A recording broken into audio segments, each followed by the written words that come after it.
Verbs. Yes, verbs. Ang liwala ka pa ba sa forever? Simula nang makilala kita. Uy! Yung naging sinagin. Copyright. Ay, okay. Sabagay na sa tono ako. Wow!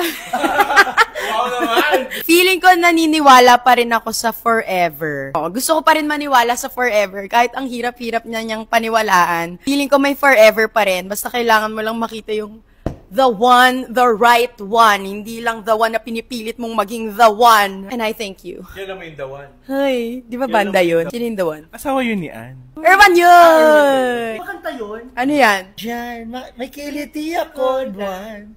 The one. Ang galing. Naniniwala ka pa ba sa forever? Oo naman. Pero ang forever kasi tinatrabaho yan. Alam mo bakit? Bakit? Kasi forever's not enough. Uy! Popstar royalties sa Sarah Geronimo. Hello, Sarah G. Bakit di? It's a cumulative effort. Cumulative! Yan, araw-araw yan na pagpili sa taong mahal mo, pag-iintindi, pagpaparamdam na mahal mo siya, di ba? Kaya, I love you. Hey!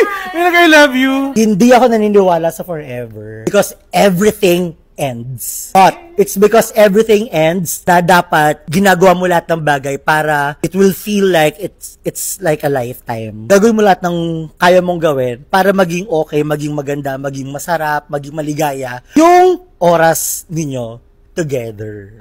Ito naman, kala mo na sa Jessica Soho. Kala mo nagbibigay Hindi na pala ka ako ng naniniwala din sa forever.